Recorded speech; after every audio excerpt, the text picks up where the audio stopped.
St Moritz, 25.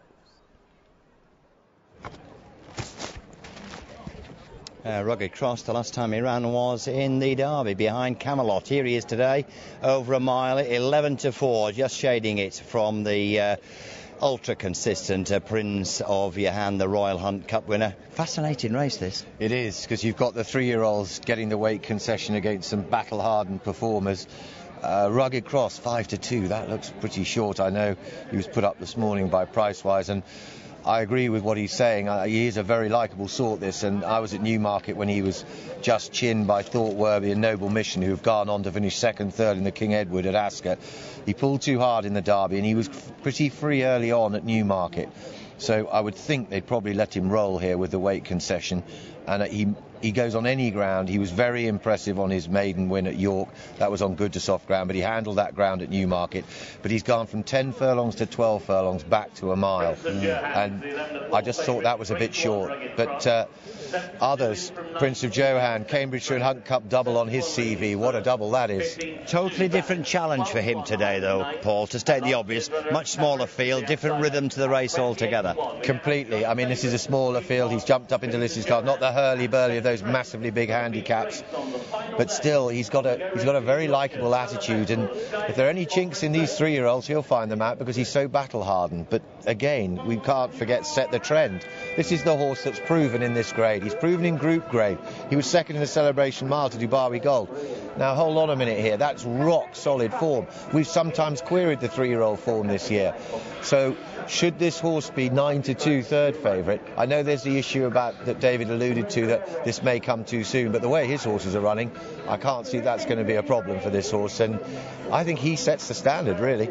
Yeah, he certainly does. Ladies First is a filly on the upgrade. She gets a fair bit of weight from the others here. 3-year-old who has come just slightly short in all of 3 outings this season, but overdue a win. Whether it'll come in listed company today remains to be seen, but she's another firmly in the mix here. She's a typical tough, tenacious filly, similar to the filly we saw win at York. She just has a really likeable way about going. She bumped into Falls of Laura, who I think looked useful. She looks a useful filly in the making, but she did nothing wrong. She dug her head down. She's got a great style of going, and she does get a lot of weight. She gets 13 pounds from these other horses, and that's a lot of weight to give away. I know she's a younger horse, but she's got all the right attributes. Yeah, big chance for Paddy Mathers here in listed company, and Ladies First coming here after that very narrow defeat at Sandown last time out. Bannock is a horse who has yet to prove himself or even try this mile. I know, he's got solid listed form over 7 furlongs. Not sure the step up to a stiff mile is really what he needs, but worth a try, as he was staying on at Newmarket behind Librano over 7 furlongs in a Group 3 contest, and that was on good to firm ground. And suddenly, since the ground's turned, this stable have just set alight. All bodes well for Goodwood. Certainly does. Highland Knight and St Moritz are 2 horses here, both of who could set out and make the running. Yes, and that will probably help the likes of Prince of Johan and Set the Trend, who like a good pace. Set the Trend didn't get a pace at Ascot. He was muddling affair that day.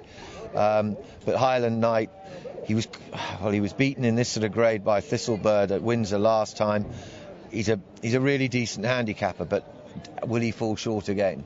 He made all previously when he won at Epsom at the Derby meeting, and St Moritz has not been in the same sort of form recently as perhaps earlier in the season. Well, he's finished last or second last in his last 3 starts, 2 of those in handicaps, so it's very difficult to enthuse about him. But again, another stable just quietly coming into a rich vein of form. Yeah, without a doubt. Set the Trend now the 5-2 favourite, just ahead of Prince of Johan. Rugged Cross now just slightly on the drift, probably was too short. Too short. He was too short at 5-2 for what he's actually achieved. What he will achieve here, whatever that might be, will largely depend on how well he gets into the rhythm of this race, because he can be keen going. I couldn't agree with you more. I'm very interested to see. He's drawn out in 6, and with only 7 runners, he doesn't want to run with the choke out early on, especially with Highland Knight and probably Sam Moritz and even Bannock, who likes to race promptly. There could be a searching pace here. I'd like to see him dropped in from that stall. Whether he can get in is another matter. I do hope they do go a gallop here, because it'll just put a shape to the race straight away, because these small fields, 7 runners, if they were just dawdled round and sprinted for home, you could get a very odd result. Yeah, you want a truly run race, and a lot of these I think would like that. So it's a fascinating contest, really looking forward to it. I'm going to stick with the proven horse, Set the Trend. I did like Rugged Cross, but the more I dug deep, I just thought, no, I'm going to stick with the proven horse. Yeah, the punters have really come for him. 5-2 from 4-1, just over a week since he made his seasonal reappearance in that Group 2 race.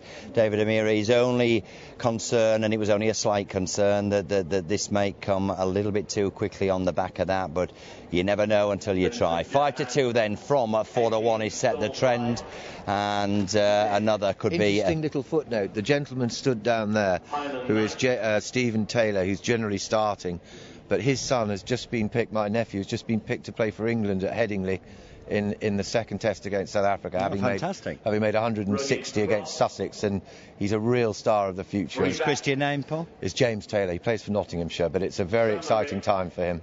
That's Steve Taylor, ex-jockey as well. Ex-jockey, yeah, very good sportsman. Bannock still to go, and the last one to go. Hopefully she may be first back. Ladies first. Let's go back up and join Mark Johnson. They're in the gate. And they're off. Sam Moritz missed the kick by a length and a half.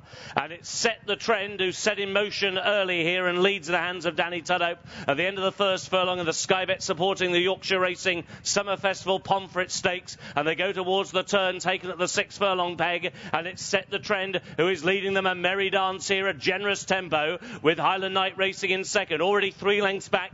Bannock is racing in third. Ladies first, the noseband on the outside is in fourth. Rugged Cross nicely settled in fifth. On that one's outside is Prince of Johan. He hasn't managed to boss them today. He's only got one behind, and that is Sam Moritz, as already the race inside the final 5. And it's Set the Trend is out in front by a length to Highland Knight towards the outside in second, and now the pack begin to close. Bannock towards the inside of Ladies First. The grey on the wide outside, Prince of Johan. Still weighted with his Rugged Cross, and at the back of the field, the slow starting Sam Moritz making the climb. Just over 3 furlongs to go in the Pomfret, and the leader is Set the Trend, and Danny Tudhope still leads by a length and a half to David Probert, and Highland Knight racing in second. Bannock is now being ridden towards the inside. Likewise is Ladies First, then Rugged Cross, followed by Prince of Johan, who's hard driven. Nothing from Sam Moritz, and it's still Set the Trend who leads by a length and a half. Highland Knight will challenge to the inside. Bannock down the centre of the course. Now Rugged Cross in the light blue begins to stay on. So too on the wide outside, there's Prince of Johan. Still 5 with a chance with another 150 yards to go.